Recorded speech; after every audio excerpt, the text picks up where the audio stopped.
Praise the Lord. आइए हम प्रार्थना के साथ इस सभा को प्रारंभ करें। हम अपनी आंखों को बंद करें, सरों को झुकाएं और प्रार्थना करें। परमेश्वर पिता, एक बार फिर से आपके चरणों में आते प्रभु, आपका धन्यवाद करते परमेश्वर पिता इस समय के लिए प्रभु, जब हम प्रभु आपकी स्तुति और आराधना कर रहे हैं परमेश्वर पिता। और प्रभु मैं प्रार्थना करती प्रभु, विशेष करके प्रभु हर उस व्यक्ति के लिए प्रभु जो हमारे साथ ऑनलाइन जुड़ रहे हैं परमेश्वर पिता। और प्रभु मैं प्रार्थना करती प्रभु, आगे चल के जो लोग इस वीडियो को देखने जा रहे हैं परमेश्वर पिता, हर उस व्यक्ति को प्रभु जी आप बहुत ताज से आशीषित कीजिए परमेश्वर पिता। हर एक के जीवन में प्रभु जी अपनी उपस्थिति को प्रभु जी बनाए रखिए प्रभु हर एक को आशीषित कीजिए प्रभु अपनी शांति से भरिए प्रभु जी। मैं प्रार्थना करती प्रभु आगे के समय के लिए प्रभु, जब हम वचनों में से सुनते प्रभु, गीतों को गाकर आपकी स्तुति और आराधना करते परमेश्वर पिता, हर एक बात में प्रभु आपकी सहायता को मैं मांगती, पवित्र आत्मा आपकी अभिषेक को मांगती प्रभु। आपका धन्यवाद करती प्रभु जी, आपने मेरी प्रार्थना को सुना। यीशु के नाम से इस प्रार्थना को मांगती हूँ, आमीन।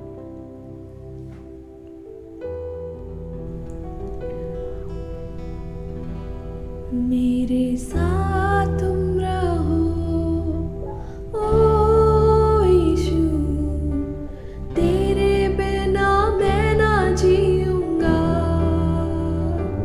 मेरे साथ तुम रहो ओ यीशु, तेरे बिना मैं ना जीऊंगा। Hallelujah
praise the Lord. एक बार फिर से परमेश्वर का धन्यवाद हो कि इस परमेश्वर की पवित्र आराधना के दिन में हम परमेश्वर के वचन सुन सकते हैं।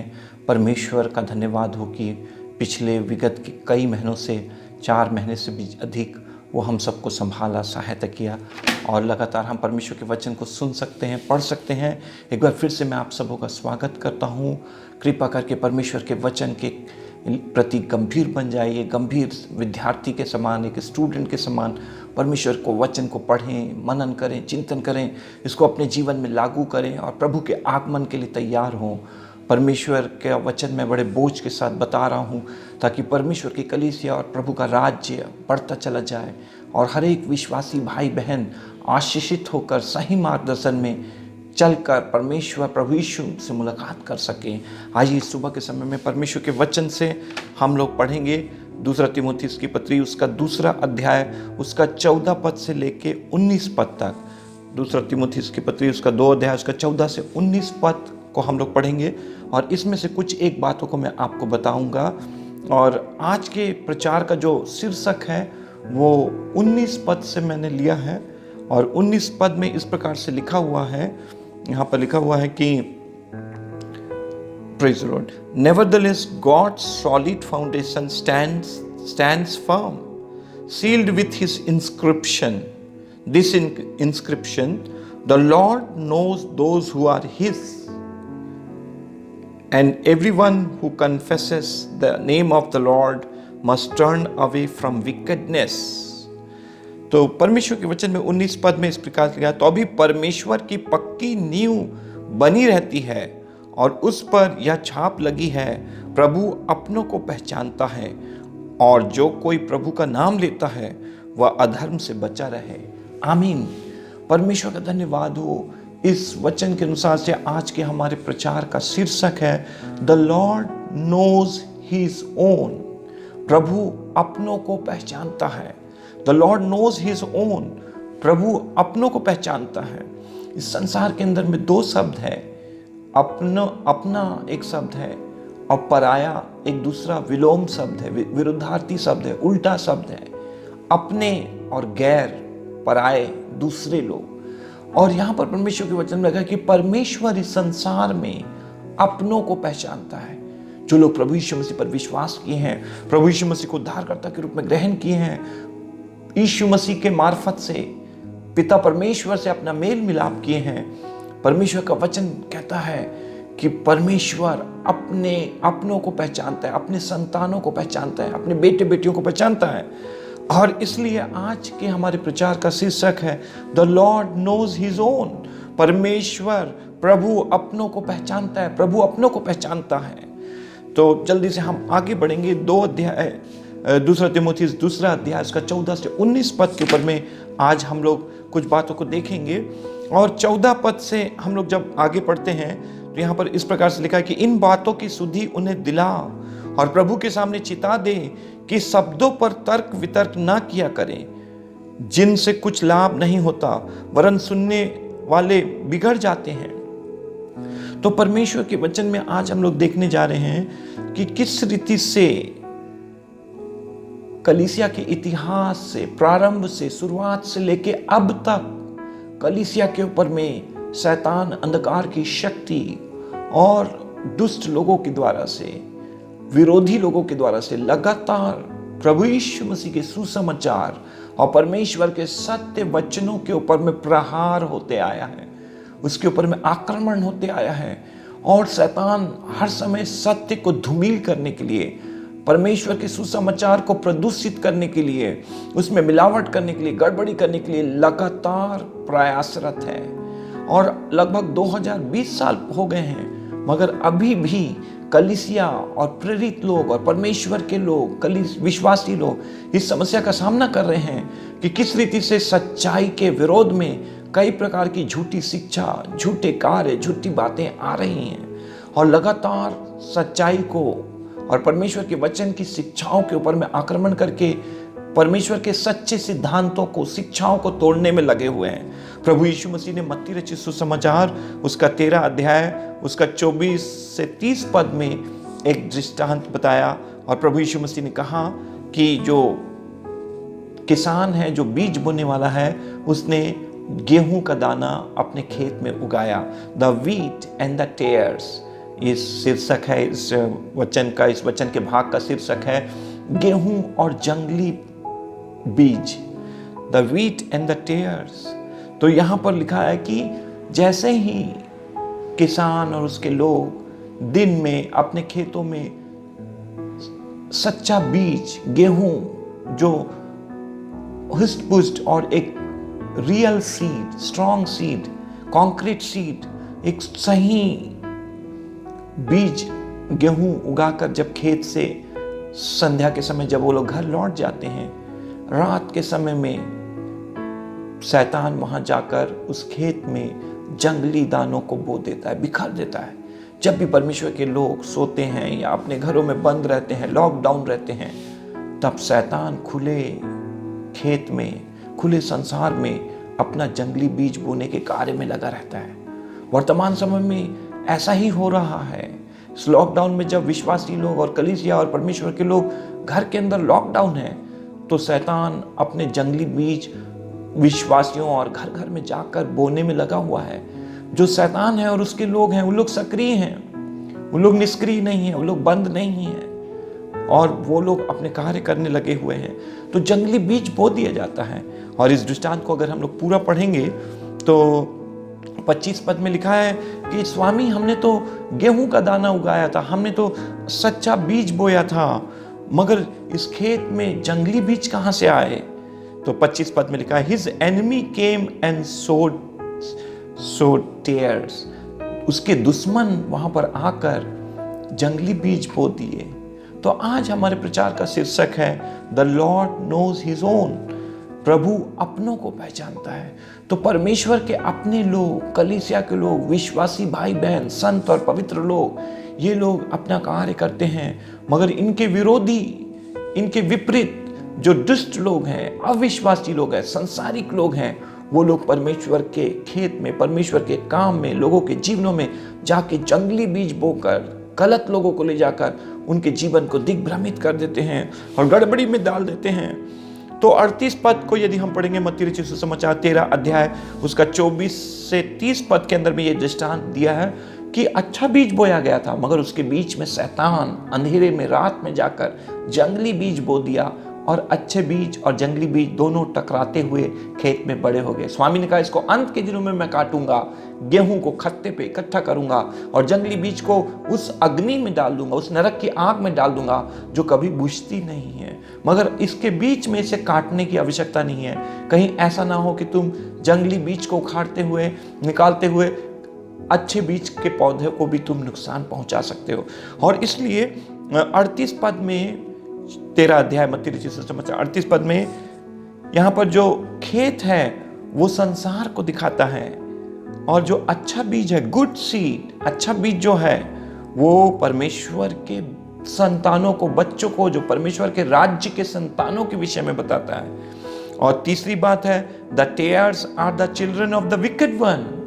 जो जंगली बीज है वो उस दुष्ट शैतान के संतान है, शैतान के उस दुष्ट के लोग हैं। तो आज इस दृष्टांत में ये मुख्य बात है कि अच्छा बीज जब बोया जाता है तो शैतान और उसके लोग उन घरों में घुसकर जाके जंगली बीज बो देते हैं, उनको, लोगों को कंफ्यूज कर देते हैं, असमंजस में डाल देते हैं और उनको सच्चाई से, सत्य वचनों से, परमेश्वर के सद्मार्ग से, सत्य मार्ग से हटा के उनको संसार और पाप और बुराई और संसार की लालसाओं की ओर उनको खींच लेते हैं और उन लोग अपनी आत्मा का नाश करते हैं और उन लोगों को भी नाश करने में लग जाते हैं।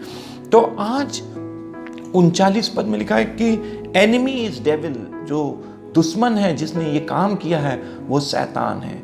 और शैतान के इरादों पे चलने वाले, शैतान के कार्यों में चलने वाले ये गैर और पराये लोग हैं, ये दुष्ट और बुरे लोग हैं और ये झूठी शिक्षा, झूठा कार्य, झूठी बातें, झूठी शान शौकत में जीने वाले लोग हैं। ये शैतान उस दुष्ट के संतान है और ये लोगों के लिए नरक की आग तैयार है। यदि ये मन न फिराए तो इनके लिए विनाश ठहराया है, नियुक्त किया गया है। तो हम लोग दो चीजें देखते हैं इस प्रकार से। हम लोग कहते हैं डुअलिज्म, डुअल सीम, डबल, दो। डुअल मतलब दो होता है, दो चीजें, दो बातें। तो यहां पर हम लोग देखते हैं कि शैतान है, एनिमी है, दुश्मन है, और परमेश्वर के लोग हैं। डुअलिज्म में अपने लोग और पराये लोग, our own people and other people, संसारिक लोग, दुष्ट लोग, बुरे लोग, अविश्वासी लोग और विश्वासी लोग। तो संसार में दो लोगों के बीच में द्वंद्व है, दो लोगों के बीच में आत्मिक युद्ध है और लड़ाई है, और हम सब इस लड़ाई में पाए जाते हैं। इस रस्सा खींचने में हम लोग लगे हुए हैं कि दो लोग हैं, विश्वासी लोग, अपने लोग, अपनों को प्रभु पहचानता है, और गैर लोग, पराये लोग जो उस दुष्ट के चलाए चलते हैं।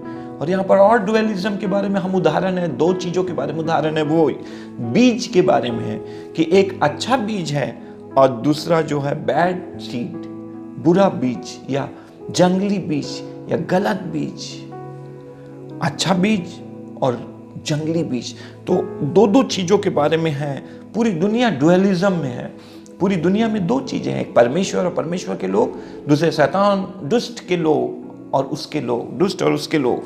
तो विश्वासी और अविश्वासी लोग हैं, परमेश्वर के संतान हैं और शैतान के संतान हैं।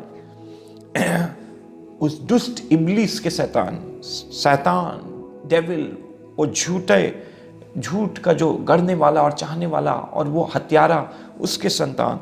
तो दो लोग हैं, और इस वचन के भाग में प्रेरित पौलुस तीमुथियुस को कुछ बातें सिखा रहा है, बता रहा है कि किस रीति से उसको आगे बढ़ना है। इस संसार के अंदर में पवित्र बाइबिल के अनुसार से जो 66 पुस्तक है, उस बाइबिल के अनुसार से विश्वास के बारे में दिया है, शिक्षा और सिद्धांतों के बारे में दिया है। इन शिक्षा और सिद्धांतों को और इस विश्वास को हम कहते हैं कि यूनिवर्सल फेथ, सार्वभौमिक विश्वास, और ऑर्थोडॉक्स डॉक्ट्रिन, जो बुनियादी शिक्षा है, जो पूरे प्रोटेस्टेंट चर्चेस विश्वास करते हैं, कैथोलिक चर्चेस बिलीव करते हैं। इसमें ऑर्थोडॉक्स मुख्य हमारा विश्वास है कि हम त्रिएक परमेश्वर पर विश्वास करते हैं। पिता, पुत्र, पवित्र आत्मा जो परमेश्वर हैं उसके ऊपर विश्वास करते हैं। यीशु मसीह के जन्म के बारे में विश्वास करते हैं, उसके पुनरुत्थान पर विश्वास करते हैं, उसके दोबारा आगमन पर विश्वास करते हैं। तो ये ऑर्थोडॉक्स फेथ है। मगर मसीही ऑर्थोडॉक्स फेथ मुख्य विश्वास और शिक्षा और सिद्धांत से हट के एक लोगों ने व्यक्तिगत बाइबिल अध्ययन किया और उन्होंने अपना दिमाग लगाया, और कुछ दिमाग लगा के कुछ वचनों को जोड़ तोड़ के उन्होंने मुख्य विचार से, मुख्य विश्वास से, मुख्य शिक्षा से अलग हट के झूठी शिक्षा, झूठे नबी, झूठे संप्रदाय, झूठे झुंड बना लिए हैं, जिसको हम लोग एक कल्टिक फेथ बोलते हैं, कल्ट कहते हैं, जो मुख्य मसीही विश्वास और शिक्षा से हट के कुछ नई और विचित्र और अलग बातें बताती, जो परमेश्वर के आत्मा की ओर से नहीं है, पवित्र आत्मा की ओर से नहीं है, परमेश्वर के 66 पुस्तक बाइबिल, पवित्र बाइबिल के अनुसार नहीं है, जो परमेश्वर के कलीसिया के शिक्षा और सिद्धांतों से मेल नहीं खाती हैं। तो इसलिए आज हम लोग यहाँ से जल्दी से देखेंगे, पढ़ेंगे कि keep reminding them of this things warn before. इनको लगातार 14 पद में लिखा कि तू इनको स्मरण दिलाता रहे और कलीसिया के सदस्यों को चेताते रहे, उनको सावधान करते रहे। God against quarrelling about words, कि कलीसिया में विश्वासी लोग परमेश्वर के वचनों के से कुछ शब्दों को लेके झगड़ा ना करें, शब्दों को लेके लड़ाई ना करें। परमेश्वर के वचन से कुछ एक शब्दों को उठाकर उसके ऊपर में वाद विवाद और कंफ्यूजन में ना आए। यहां पर साफ लिखा है कि it is of no value and only ruin those who listen. शब्दों पर तर्क वितर्क करना, शब्दों के ऊपर में झगड़ा करना या क्वारलिंग करना, इसका कोई मूल्य नहीं है और इससे सुनने वालों के ऊपर में विनाश आता है। तो 14 पद में लिखा है कि जिससे कोई लाभ नहीं होता है, वरन सुनने वाले बिगड़ जाते हैं। इसलिए आज हम परमेश्वर के वचन से देख रहे हैं कि हमारे लिए एक मुख्य शब्द है words. Stop calling about words. शब्दों के ऊपर में लड़ाई झगड़ा ना करें। देखिए, words is a very basic grammar. जो शब्द है ये बुनियादी व्याकरण है। एक अक्षर, एक वर्ण से शब्द बनता है, शब्द से बहुत सारे शब्दों से एक वाक्य बनता है, बहुत सारे वाक्यों से एक पैराग्राफ बनता है और लेख और कई प्रकार के ग्रंथ बनते हैं। प्रेरित पौलुस तीमुथियुस से कहता है कि शब्दों पर तर्क वितर्क और लड़ाई झगड़ा ना करो, इसका कोई मूल्य नहीं है, इसकी कोई अहमियत नहीं है। इससे लड़ाई झगड़ा होता है और इससे सुनने वाले बिगड़ जाते हैं, नाश हो जाते हैं। दुनिया के अंदर में बाइबल से लोगों ने एक एक शब्दों को उठाया और शब्दों को लेकर उन्होंने नई नई शिक्षा, नए नए शिक्षा और सिद्धांत, नई नई बातों को बनाया। और जैसे कि उदाहरण के लिए बाइबल के अंदर में एक शब्द आया है फादर, पिता। ये एक अरामिक शब्द अब्बा, अब्बा एक अरामिक शब्द है। अरामी भाषा का जो शब्द है, अरामिक वर्ड जो गल्फ कंट्रीज में और अरबिक कंट्रीज में, जहाँ सब प्रकार के इस्राएल देश पाया जाता है और बहुत सारे मुस्लिम देश पाए जाते हैं, वहाँ पर मिस्र देश पाया जाता है, सऊदी अरबिया, ये सब देशों के बीच में इस अरबिक वर्ल्ड में अरामिक शब्द अब्बा, अब्बा से अब्बा फादर, पिता, बाप, उर्दू में बाप शब्द आया है। तो लोगों ने इस शब्द को पकड़ा, पिता, अब्बा, फादर एक शब्द है। लोगों को चिता दे कि वो शब्दों को ना पकड़ें और शब्दों से तर्क वितर्क करके कुछ झूठी शिक्षा ना बनाएं। अब देखिए, जैसे उदाहरण के लिए अब्बा, पिता, फादर के बारे में मैंने बताया। बाइबल के अंदर में कई जगह में लिखा है पिता के बारे में कि तुम्हारे लिए एक ही पिता है, तुम्हारा एक ही प्रभु है, एक ही पिता है और कोई तुम्हारा पिता और गुरु इस पृथ्वी के ऊपर में नहीं है। ऐसे करके सुसमाचार में आया है। तू मुझे प्रभु क्यों कहता है? एक ही प्रभु है, एक ही पिता है, एक ही अब्बा फादर है, एक ही बाप है और कोई दूसरा बाप नहीं है। प्रेरित पौलुस कुरिन्थियों में कहता है कि तुम्हारे बहुत से प्रचारक हो सकते हैं, सेवक हो सकते हैं, परंतु तुम्हारा पिता केवल मैं हूं, जिसने तुम्हें जन्म दिया आत्मिक रीति से। तुम्हारे बहुत से टीचर, अगवे, आइकन हो सकते हैं, आपके बहुत से हीरो हो सकते हैं, नायक हो सकते हैं, मगर प्रेरित पौलुस कुरिन्थ के कलीसिया को कहता है कि मैं तुम्हारा बाप हूं।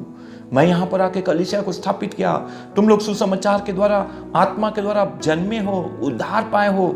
मैं तुम्हारे लिए पिता के समान हूं। तीमुथियुस मेरा आत्मिक बेटा है, मैं उसका भी पिता हूं। तो बाप एक ही होते हैं, दो नहीं हो सकते। ड्वेलिज्म बाप में नहीं हो सकता, फादर में कोई ड्वेलिज्म नहीं हो सकता। तो बाइबल में लिखा कि यीशु मसीह ने कहा अपने चेलों से, जब तुम प्रार्थना करो तो ये कहो कि हे हमारे पिता। प्रार्थना का प्रारंभ तुम ऐसा करना कि हे हमारे पिता। तो पिता शब्द उपयोग किया गया है, मगर अब ये पिता शब्द से कई लोगों को बहुत प्रॉब्लम है और कई लोगों को ये पसंद नहीं है। कई लोग ये कहते हैं कि हमारा समाज पुरुष प्रधान समाज है।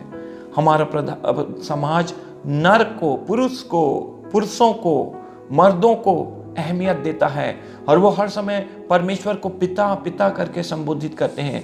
तो उन्होंने एक शब्द पकड़ने की कोशिश की, एक शब्द पकड़ा, एक शब्द को लिया और वो पिता का के विपरीत एक शब्द है, मतलब पिता के समतुल्य, मतलब एक शब्द है माता।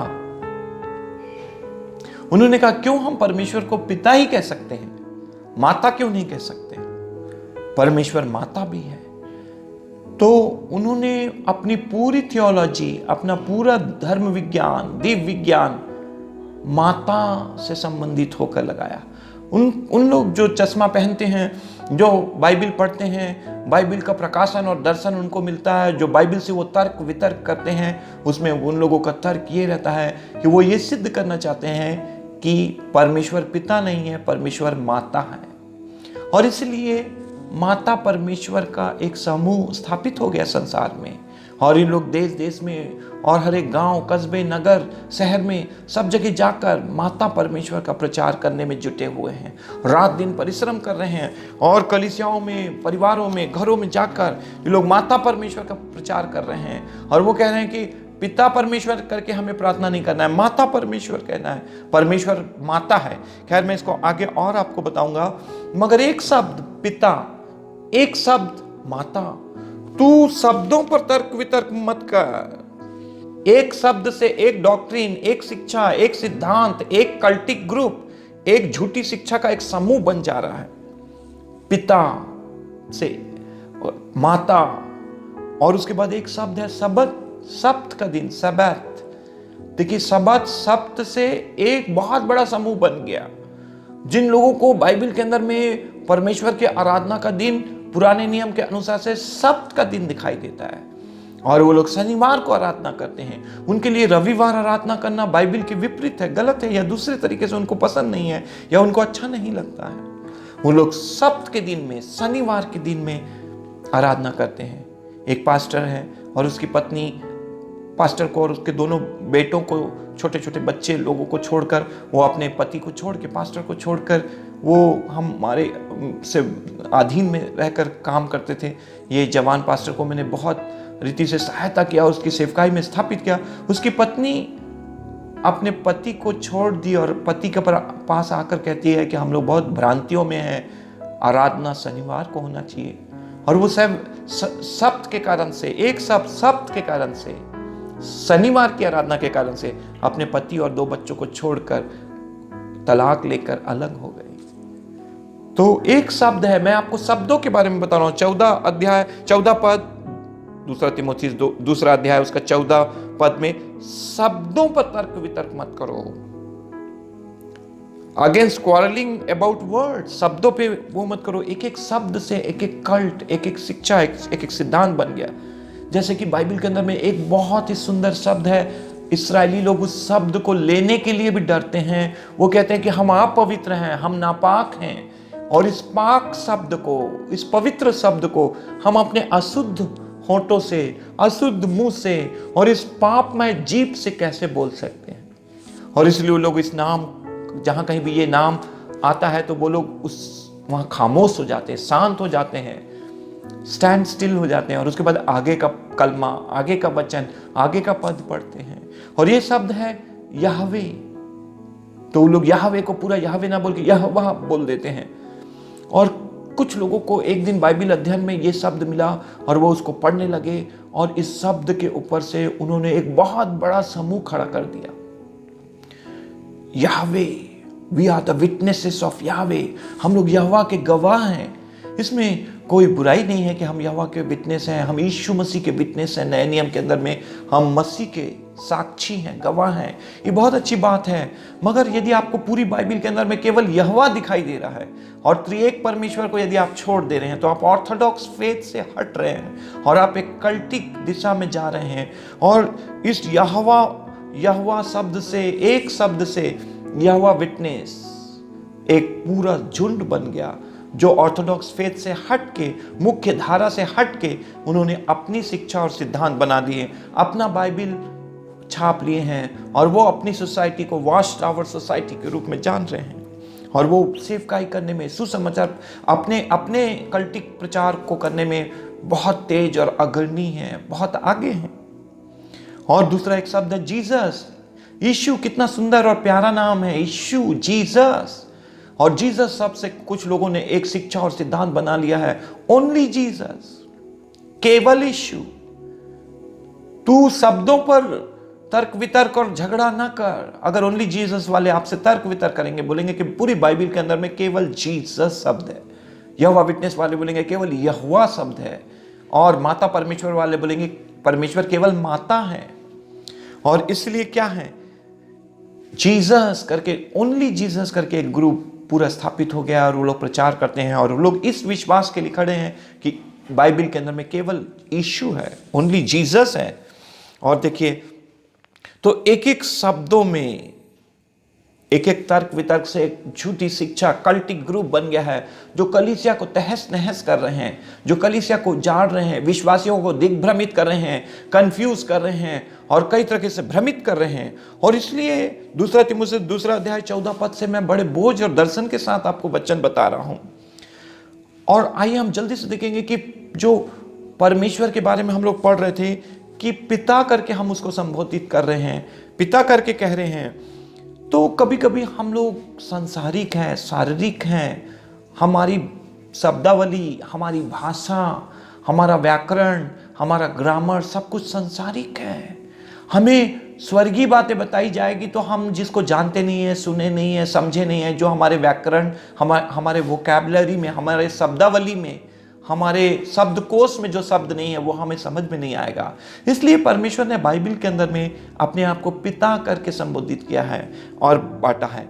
यदि आप परमेश्वर पिता के लिंग का पहचान करेंगे, जैसे कि उसके जेंडर को पता करेंगे कि God is in which gender, आप परमेश्वर को किस जेंडर में रखेंगे। 2 जेंडर है, masculine gender and feminine gender, स्त्रीलिंग और पुल्लिंग। हम लोग स्त्री और पुरुष, नर और नारी करके परमेश्वर ने बनाया है, तो हमारा जेंडर जो है वो 2 है, मैस्कुलाइन एंड फेमिनाइन जेंडर। तो स्त्री और पुरुष को उसके अनुसार से रखा जाता है, नर और नारी को रखा जाता है, जानवरों को उस तरीके से रखा जाता है, और पेड़ों के लिए कहा जाता है कि वो न्यूटर जेंडर है। तो परमेश्वर को आप अगर तर्क वितर्क करेंगे कि वो पिता है, कोई तर्क वितर्क करेगा कि वो माता है, तो क्या परमेश्वर का जेंडर है क्या? परमेश्वर आत्मा है। God is intangible. परमेश्वर जिसको स्पर्श नहीं किया जा सकता है, छुआ नहीं जा सकता है। Intangible spirit in most religions, अधिकांश धर्मों में परमेश्वर को एक ना छुए जाने वाले आत्मा के रूप में बताया है। And is therefore thought to have no gender, और इसलिए परमेश्वर का कोई जेंडर नहीं बताया गया है। उसको किसी जेंडर में नहीं रख सकते आप। उसको पिता है, माता है, और ऐसा करके आप झगड़ा नहीं कर सकते हैं, क्वारलिंग नहीं कर सकते हैं। इन शब्दों में, इस जेंडर में लड़ाई झगड़ा नहीं कर सकते हैं। God is gender free. परमेश्वर लिंग से परे है। परमेश्वर को आप किसी लिंग में बांध नहीं सकते हैं। God is genderless. परमेश्वर बिना किसी लिंग के है, बिना किसी जेंडर के है। परमेश्वर आत्मा है। Gender is a human expression. ये जो लिंग है ये मानवीय अभिव्यक्ति है, ये मानवीय व्याकरण और ग्रामर है, समझाने के लिए और प्रकट करने के लिए, व्यक्त करने के लिए उपयोग किया जाता है। ये मानवीय भाषा है, मानवीय समझ है। In heaven we will be like the angel. स्वर्ग में हम लोग स्वर्गदूतों के समान होंगे। सदुकियों ने कहा था कि वो 7 की पत्नी रह चुकी है, तो स्वर्ग में किसकी पत्नी कहलाएगी? यीशु मसीह ने सिखाया सुसमाचार में कि हम स्वर्ग में जेंडर फ्री होंगे। हम लोग का कोई जेंडर नहीं होगा, हम लोग स्वर्गदूतों के समान होंगे। परमेश्वर बिना किसी जेंडर के है, माता और पिता के ऊपर है। परमेश्वर माता पिता भाई बहन मित्र के समान उसको बताया गया है, क्योंकि ये हमारी भाषा है।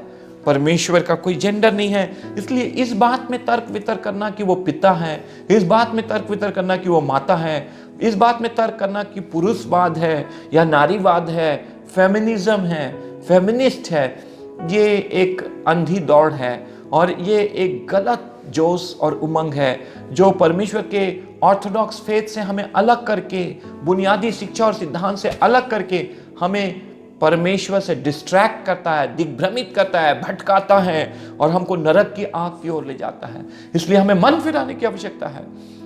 हमको परमेश्वर के शिक्षा और सिद्धांतों को सही रीति से समझकर परमेश्वर के वचन और शिक्षा में चलना है, और इन बातों में और इस बूढ़ी सी कहानी और इस तर्क वितर्क और कथा कहानियों पर हमें ध्यान नहीं लगाना है। हम स्वर्गदूतों के समान होंगे। We will be neither male nor female. God and angels are gender free. परमेश्वर और स्वर्गदूत बिना किसी लिंग के हैं। Therefore no fighting for feminism. नारीवाद के लिए झगड़ने का कोई स्थान नहीं है। अगर आप मेरे से व्यक्तिगत पूछेंगे तो मेरे लिए नर और नारी बराबर हैं। स्त्री और पुरुष को मैं बराबर मानता हूँ, बराबर दर्जा देना चाहता हूँ, और उसमें कोई बड़ा नहीं है। पिता बड़े हैं कि माता बड़ी है, माता बड़ी है कि पिता बड़ी है, मेरे लिए सब लोग समान हैं। और अगर एक प्रश्न पूछा जाएगा, कैन वुमेन बिकम पास्टर, क्या स्त्रियां पासबान बन सकती हैं, एक प्रश्न है। मैं उसका उत्तर हाँ दूंगा। हाँ मैं कहूँगा, हाँ महिलाएं और स्त्री और लड़कियां प्रभु के प्रचारिका बन सकती हैं, पासबान बन सकती है, प्रभु की सेवा कर सकती हैं। कैन वुमेन प्रीच, क्या स्त्रियों को और नारी को और लड़कियों को प्रचार करने की आज़ादी दी जा सकती है, क्या वो प्रचार कर सकती है? बहुत सारे लोग मेरे विचारधारा से विपरीत हैं, मगर मैं ये विश्वास करता हूँ कि हर स्त्रियों को प्रचार करने का हक और अधिकार है, और मेरे तरफ से उनको पूरी आज़ादी है। बाइबल के अनुसार भी मैं कह सकता हूँ कि वो प्रचार कर सकते हैं, सुसमाचार प्रचार कर सकते हैं, आत्माओं को बचा सकते हैं, और वो लोग जरूर प्रचार कर सकते हैं। उनको प्रचार और पुलपिट देने से कोई ना रोके। हम अपने विचारों को बड़ा करें, संकुचित विचारधारा को छोड़कर हर एक बहने, हर एक पुरुष और स्त्री सब मिलकर प्रचार कर सकते हैं। क्या हम महिलाओं को ऑर्डेन कर सकते हैं, उनको सेवक के रूप में नियुक्त कर सकते हैं? जी हाँ, हम कर सकते हैं। उनको ऑर्डिनेशन दिया जा सकता है। CNI चर्चेस में, बहुत सारे मेन लाइन चर्चेस में, और बहुत सारे देश विदेश में, इंटरनेशनल संस्थाओं में, बड़े स्थापित कलीसियाओं में स्त्रियों को ऑर्डिनेशन कई समय से दिया जा रहा है। और वर्तमान समय में कई जगह में हमारे assemblies of God in India में भी महिलाओं को ऑर्डिनेशन देना प्रारंभ कर दिया गया है। पिछले कई समय तक वो लोग नहीं देते थे उनको ऑर्डिनेशन, मगर अब ऑर्डिनेशन दिया जा रहा है।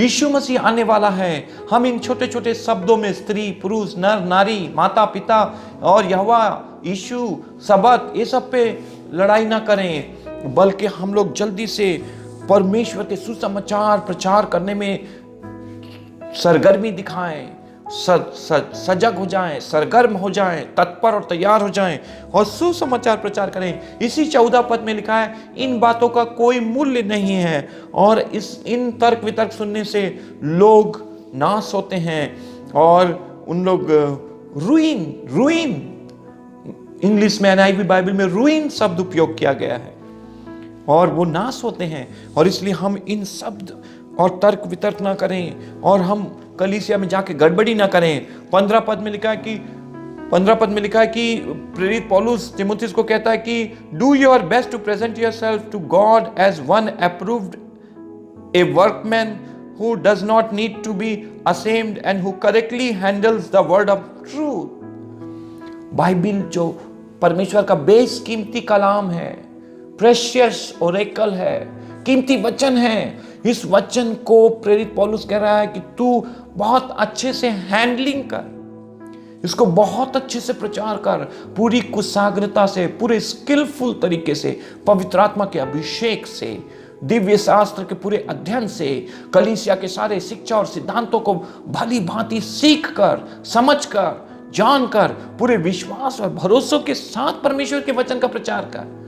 इन दिनों में परमेश्वर के वचन का बम्बार्डिंग हो रहा है, एक एटॉमिक बम के समान में, इंटरनेट के अंदर में, सोशल मीडिया के अंदर में, और ऑनलाइन चर्चेस के द्वारा से, बच्चों से लेकर, आपको डिस्करेज नहीं करूंगा, और हर एक स्त्री, पुरुष, बच्चे, बड़े, बुजुर्ग, जवान, सब प्रभु का वचन प्रचार करें। पूरा मीडिया और ऑनलाइन पूरे प्रचार हो। मगर एक बात यह है कि क्या आपके पास कोई मेंटर है? क्या आप किसी सीनियर पास्टर के अधीन हैं? किसी के छत्र छाए में, किसी के अम्ब्रेला के अंदर में, किसी संस्था के, किसी सुपरिटेंडेंट, किसी बिशप के अधीन है कि नहीं? कोई आपको चेक करता है कि नहीं?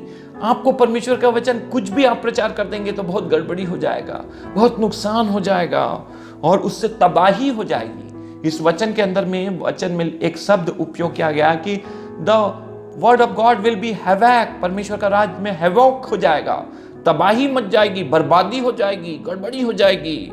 इसलिए प्रेरित पौलुस कह रहा है कि handle the word with care, correctly handles the word of God. NIV में लिखा है करेक्टली हैंडल्स, NIV में लिखा है, KJV बाइबल में लिखा है rightly dividing the word of God. परमेश्वर को सही तरीके से वचन का प्रचार करना है। नहीं तो आप बोल रहे हैं कि माता परमेश्वर, एक जन बोल रहा है पिता परमेश्वर, एक जन बोल रहा है केवल यीशु, एक जन बोल रहा है केवल यहोवा, और कोई बोल रहा है कि शनिवार को आराधना करना है, कोई बोल रहा है रविवार को आराधना करना है। अगर आप नए नियम में पढ़ेंगे तो एक जी लिखा है कि मैं दिनों महीनों के बारे में डरता हूं कि तुम परमेश्वर के वचन से, सत्य से हट ना जाओ।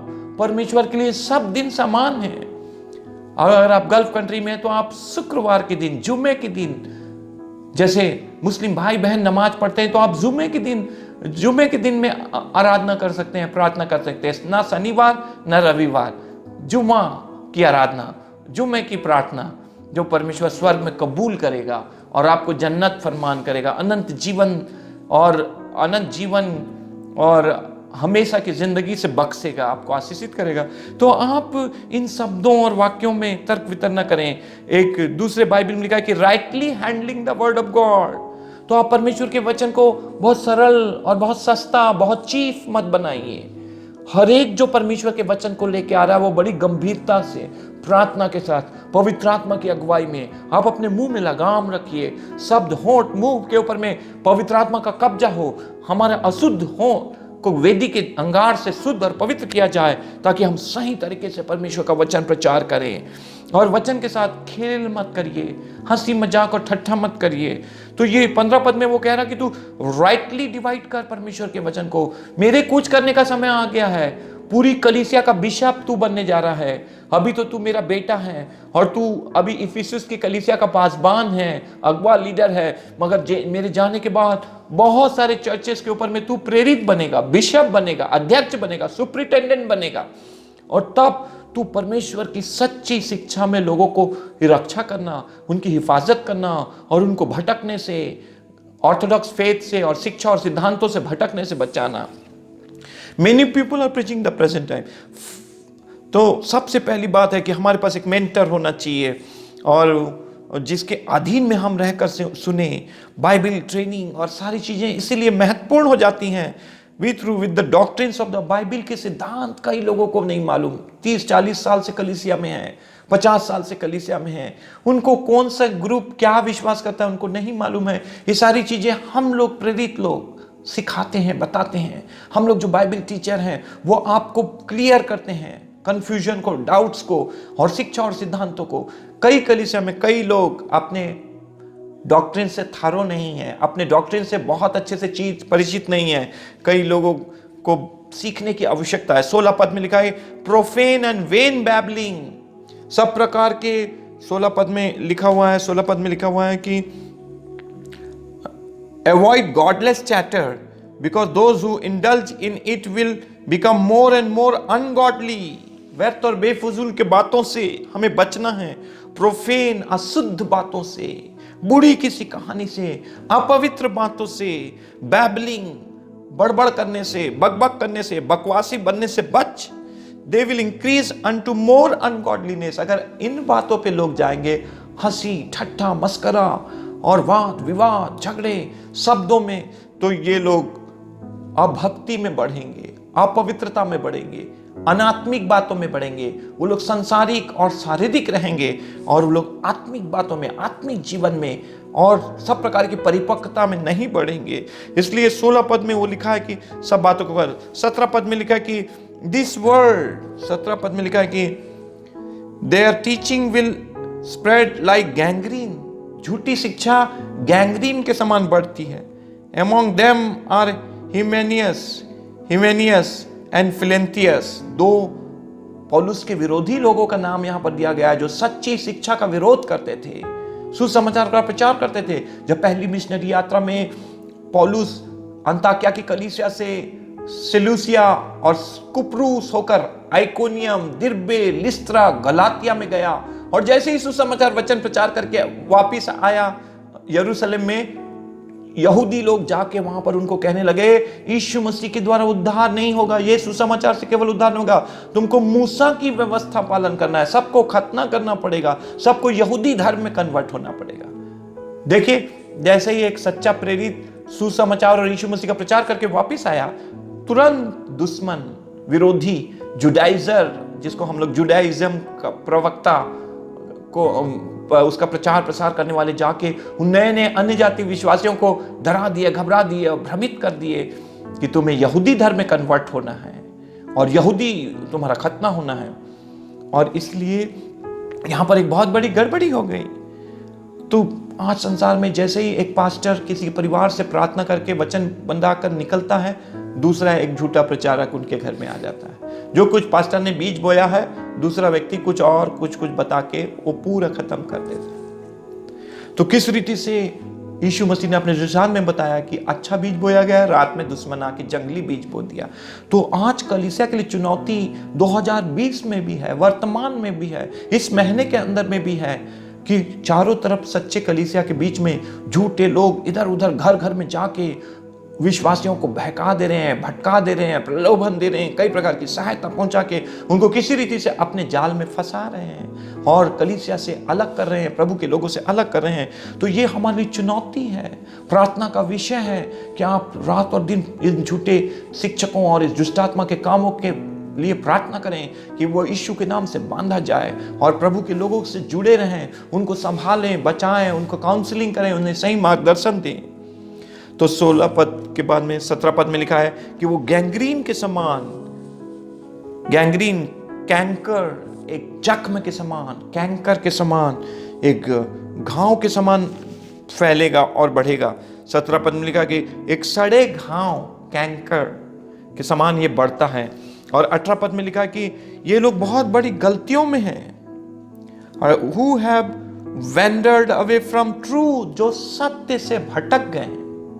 आज विश्वासी भाई बहन सत्य से भटक जा रहे हैं, पुराने विश्वासी लोग भी आके भटक जा रहे हैं। लोग अब माता परमेश्वर के पीछे जा रहे हैं, माता परमेश्वर के काम करने लग जा रहे हैं और सत्य से हट रहे हैं। They say that the resurrection has already taken place. लोग ऐसा प्रचार कर रहे हैं कि पुनरुत्थान हो गया, यीशु मसीह आ गए हैं। क्या आपको नहीं पता है? हाँ, सुबह भी मैं किसी से बात कर रहा था, अपनी बेटी से बात कर रहा था और उनको कोई बता रहा था सोशल मीडिया में कि हम आपको एक गवाही देना चाहते हैं, बताना चाहते हैं, यीशु मसीह आ गया है, पुनरुत्थान हो गया है। ये 2020 साल पहले ये वचन लिखा गया है, 67 AD में लिखा गया। मगर आज 2020 में, आज की तारीख में जब मैं प्रचार कर रहा हूं, लोग बोल रहे हैं कि यीशु मसीह आके चला गया है, पुनरुत्थान हो गया है, हम आपको गवाही दे रहे हैं। और गलत शिक्षा में वो बहुत अडिग हैं। आप उनको कितना भी बताएंगे, समझाएंगे, वो आपकी बात नहीं मानेंगे। देखिए, ये वचन आज 2020 के बाद में भी ये ताजा वचन आपके पास आ रहा है। ये ताजा वचन मैं आपको बता रहा हूं कि मैं और आप इस लॉकडाउन के बीच में, जब लॉकडाउन है, बंद है, घिरे हुए हैं, झूठे नबी, कल्टिक शिक्षक लोग घरों घरों में जाके सब प्रकार की झूठी शिक्षा देके, लोगों को बपतिस्मा देके भटका रहे हैं, परमेश्वर के वचन से अलग कर रहे हैं। और ये हमारे लिए एक बहुत बड़ी चुनौती बन गई है। और उन लोग कह रहे हैं कि और वो लोग किस प्रकार से 17 पद में कह रहे हैं कि द लॉर्ड नोज, और यहां पर लिखा है कि already taken place and they destroy the faith of some। जो झूठी शिक्षा है, कल्टिक शिक्षा है, वो कुछ लोगों को भटका सकते हैं, कुछ लोगों को अलग कर सकते हैं। हम इस बात को याद रखें और जानें कि वो पूरी कलीसिया को तबाह नहीं कर सकते, तबाही नहीं मचा सकते, मगर कुछ एक दुर्बल लोगों को, जो विश्वास में कमजोर हैं, जो शिक्षा और सिद्धांतों में कमजोर हैं, जो संगति से दूर रहते हैं, जो पाप और बुराई और संसारिकता पे लिप्त हैं, और कुछ एक विश्वासियों को लोग लेकर जा सकते हैं। मगर हम प्रार्थना करें कि हम किसी को भी ना खोएं। यीशु मसीह ने कहा, जिनको तूने मुझे दिया उनमें से किसी को भी मैंने नहीं खोया है। और इसलिए हम प्रार्थना करें कि वो लोग विश्वास से न हटें। और इसलिए 19 पद में यहाँ पर लिखा है कि जैसे मैंने आपको पढ़ पाया, the Lord knows those who are his, nevertheless God solid foundation stand firm sealed with the inscription. 19 पद में लिखा है कि चाहे कितने भी झूठे नबी, झूठे शिक्षक, झूठे कल्टिक ग्रुप जो पहले शताब्दी से लेके आज तक कलीसिया के पीछे लगे हुए हैं, प्रभु के प्रेरितों के विरुद्ध में काम कर रहे हैं, उनका विरोध कर रहे हैं, उनसे विद्रोह कर रहे हैं, विश्वासियों को बर्बाद कर रहे हैं, तबाह कर रहे हैं, तबाही मचा रहे हैं, मगर चाहे वो कितना भी कुछ कर लें, परमेश्वर का वचन अटल है, परमेश्वर का वचन अडिग है, परमेश्वर का वचन मौसम, ऋतु और समयों में ना बदलने वाला अटल वचन है। और परमेश्वर की बुनियाद सशक्त है, मजबूत है, स्ट्रॉन्ग फाउंडेशन। इस फाउंडेशन को कोई भी अंधकार की शक्ति हिला नहीं सकती। यीशु ने कहा, मैं अपनी कलीसिया बनाऊंगा और अधोलोक के फाटक इसके ऊपर में प्रबल नहीं हो पाएंगे। इसलिए आप प्रोत्साहित होइए, खुश होइए कि चाहे कितना भी शैतान कर ले, दुष्ट आत्मा की शक्तियां कर ले, झूठे नबी और कल्टिक लोग अपनी प्रचार प्रसार कर लें और इधर उधर गड़बड़ी करें, मगर परमेश्वर की कलीसिया मजबूत है और वो परमेश्वर प्रभु यीशु की बाट जोड़ी है। Foundation strong, very strong foundation of God stands still. परमेश्वर का वचन एक स्ट्रॉन्ग फाउंडेशन में है। All other things are sinking sand. एक गीत है कि परमेश्वर की कलीसिया सॉलिड फाउंडेशन में है और बाकी सब दलदल है और डूबने और सिंकिंग सैंड है, जो सब लोग बालू में घर में बनाए हैं, मगर यीशु के वचन में जो घर बनाया है वो बुद्धिमान व्यक्ति है और उसको कोई डुबा नहीं सकेगा। और परमेश्वर अपनी कलीसिया को बना रहा है, और इसलिए इस 19 पद में लिखा है कि परमेश्वर अपनों को पहचानता है। और अंत में मैं ये कहना चाहता हूं कि एक निष्कर्ष में कि कलीसिया के जन्म से लेकर अभी तक वो इन चीजों का सामना कर रहे हैं। बहुत सारी चुनौती का हम सामना कर रहे हैं, थोड़े से लोग प्रभावित हो रहे हैं, मगर यीशु मसीह अपनी कलीसिया को बना रहा है। वो अंतिम समय तक अपनी कलीसिया के रखवाली करेगा। और आप और मैं बहुत ही सावधान, सजग, चैतन्य और जागृत हो जाएं और हम परमेश्वर की कलीसिया में बने रहें। Be stick to your pastor and church. अपनी कलीसिया और पास्टर के साथ चिपके रहें, जुड़े रहें, उनको ना छोड़ें और परमेश्वर के वचन में चिपके और जुड़े रहें और उससे ना जाएं। और परमेश्वर के वचन का, सच्ची शिक्षा का, सच्चे सुसमाचार का और यीशु मसीह के सुसमाचार को सब जगह फैलाएं और बढ़ाएं। और एक दिन हम कामयाब होंगे। परमेश्वर आपको इन वचनों के द्वारा आशीष दे। God bless you. आइए हम प्रार्थना करेंगे। पिता परमेश्वर, ये पवित्र वचन, ये पवित्र बीज जो सब भाई बहनों के आत्मा में और जीवन में बोया गया है, इसके ऊपर में पवित्र आत्मा का मुहर बंद करते हैं। इसे शैतान चुरा नहीं ना पाए। इस वचन को लोग अपने हृदय में अधिकाई से बसने दें, इसमें जड़ पकड़ें और एक मजबूत गवाह के रूप में बनकर इस संसार में जब तक तू ना आए तेरे सुसमाचार का प्रचार करें। हर चुनौतियों का सामना करके उसके ऊपर में जय पाके, उसे हरा कर, पराजित करके जय के उत्सव में बढ़ते चले जाएं। सबको बड़ी बरकत और आशीष दे। बच्चे, बड़े, बुजुर्ग, जवान, सबको बड़ी बरकत दे। यीशु के नाम से मांगते सुनो, ग्रहण कीजिए। आमीन। अब हमारे परमेश्वर पिता का प्रेम, प्रभु यीशु मसीह का अनुग्रह, पवित्र आत्मा की संगति और सहभागिता हमें से हर एक के साथ और सभी पवित्र संतों के साथ जो सारे संसार में पाए जाते हैं, प्रभु यीशु के दोबारा आगमन तक बनी रहे। आमीन एंड आमीन। God bless you. Thank you so much.